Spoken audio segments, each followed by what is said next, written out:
There are 5 mistakes that authors make when choosing their next book cover. In this video, we're going to talk about all 5 of those mistakes and how not to make them. Let's get started. Number 1 is settling. I see this all the time because the author isn't a designer, because the author isn't an artist. They write books, they're great at words, so they think, I'm just not good enough to know what's good or bad for a book cover. Here's the deal. You don't need to be a professional designer in order to design something, in order to pick a design that looks really great. The thing is, you need to, first of all, understand your genre, and we're going to get to that in another mistake. But you need to understand that there are places you can go and find a book cover that's perfect for your book. Obviously, Book Covers has the largest marketplace of pre-made book covers. There are other ones as well. There's some great websites out there that offer tons of design options. It's worth your energy and time and money to go and spend some effort on this, to go and find a cover that isn't just fine, but one that actually fits really, really well. The thing is, the cover is the first thing the reader's going to see, right? And so in order to earn that click, in order to get that from the website that's selling your book, that cover has to say, you want to click this and see what this is about and read on and continue with the purchase process. That's the goal.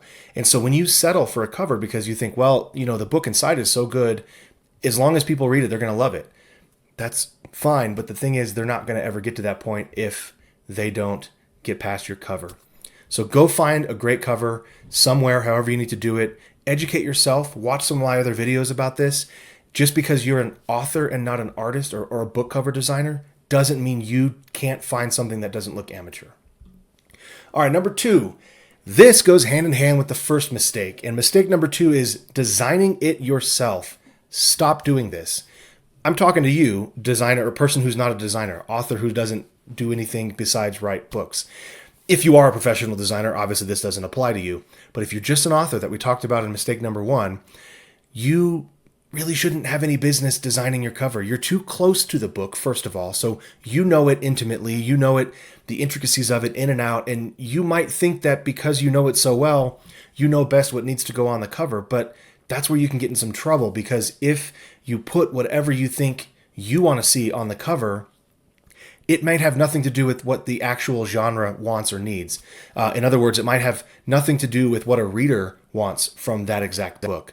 So it's best to just let a professional designer do that. Again, either by paying a designer money to do it or by going to a pre-made book cover marketplace and saying, I need to find a book cover that has this kind of stuff on the cover and it's all professionally done and you can trust that it's been designed with the intent of selling a book and not just looking cool.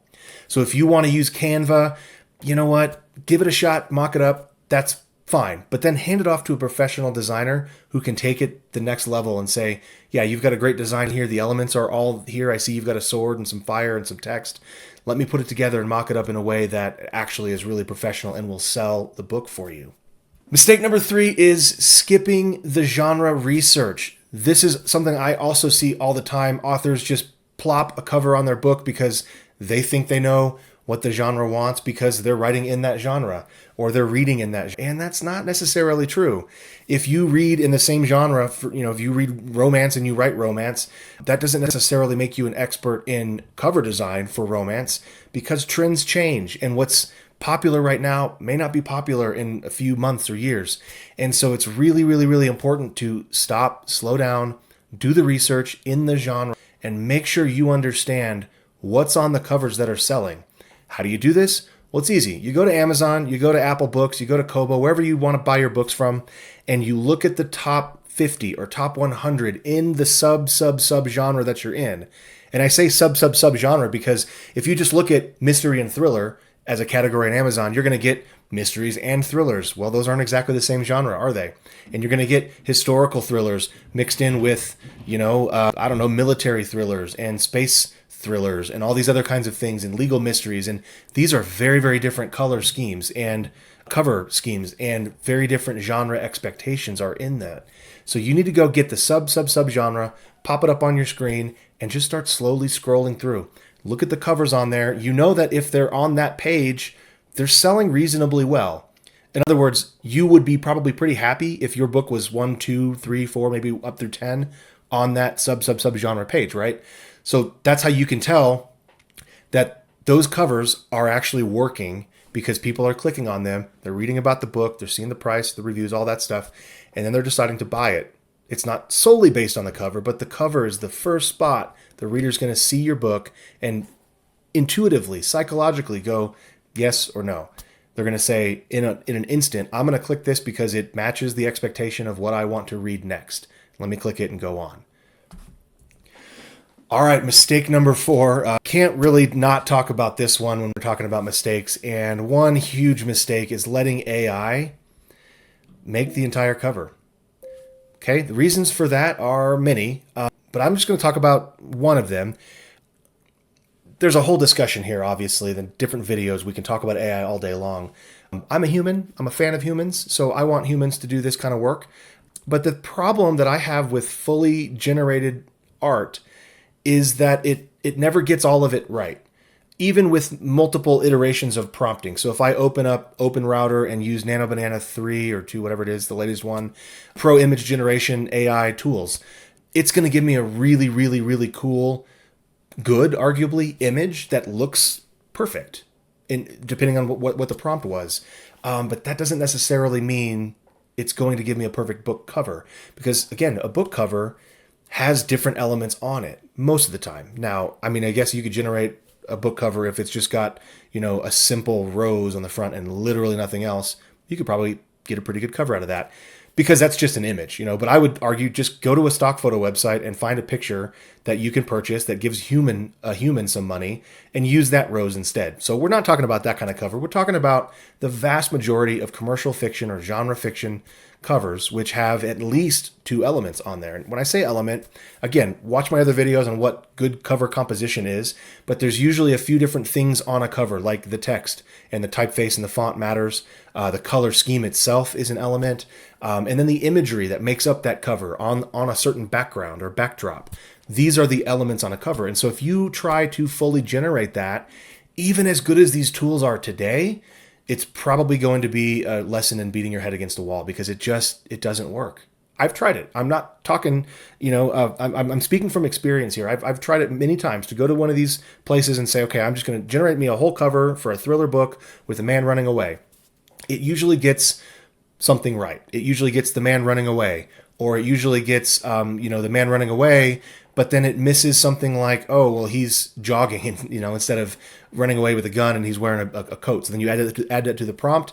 Make sure he's wearing a sport coat and slacks, and he's got a gun in his hand. And if you can get past the firewall and they say, okay, cool, I'll generate a gun for you, because sometimes they won't, then maybe the background changes. So you say, okay, but he needs to be running through the streets of Boston at night. Okay, and maybe you get Boston, but it's not quite Boston, is it? Because it's generated based on what it thinks Boston looks like, not actual pictures of Boston, because it doesn't want to plagiarize, ironically.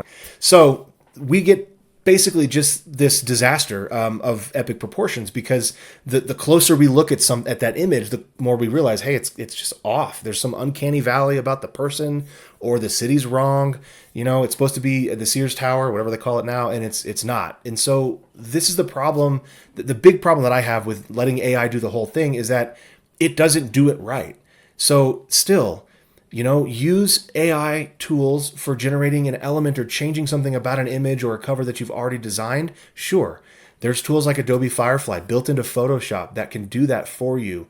Or if the backdrop is wrong, you can have it change the background using generative AI tools. These are really cool tools and they work really well in the hands of an expert.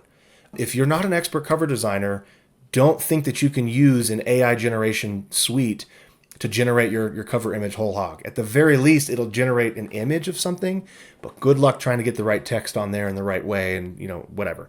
So don't do this. That's mistake number 4.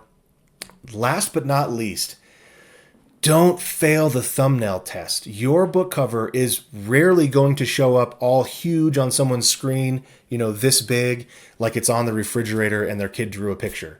Typically, we're going to look at these covers as readers. Maybe on a Kindle screen, it would be the biggest that we'll ever see it.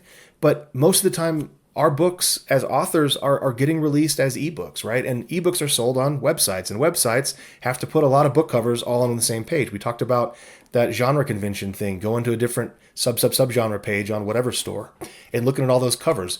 All of those covers are thumbnail sized covers.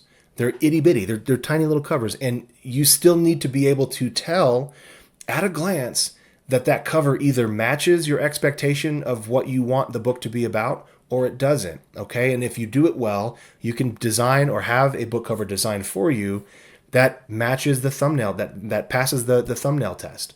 Authors just forget about this. I think we get in deep and we start designing or working with a designer or looking through pre-mades and go, oh, this is really, really cool. It's so intricate. There's lots going on here, and that's great. But then when you zoom out, it looks like mush. So don't forget to zoom out. Don't forget to actually take that art that you really want before you buy it, if it's a pre-made cover, for example, and just zoom out. Make it as small as you can until it's unreadable anymore. And then just a little bit bigger than that so you can read the text is probably what you should consider thumbnail size for this test. So I hope that helps you. This has been 5 things that I see authors doing wrong when they choose a book cover design. Now, if you are interested in finding these book covers that I keep talking about, these pre-made book covers, just head over to bookcovers.com. It is the world's largest, that's not a marketing hype, it's true, the world's largest marketplace for pre-made book covers. So that means authors, but also artists. We aren't designing these covers, a company. It's artists, real professional designers uploading their covers, and they're letting the market decide which ones get sold. So the good designers rise to the top. You're going to see great covers. If you start clicking around and doing some searches, authors, go over there now and find one of over, I think, 60,000 book covers, pre-made book covers that are for sale right now. Hope that helps you. Hope that serves you. My name is Nick, and thanks for watching.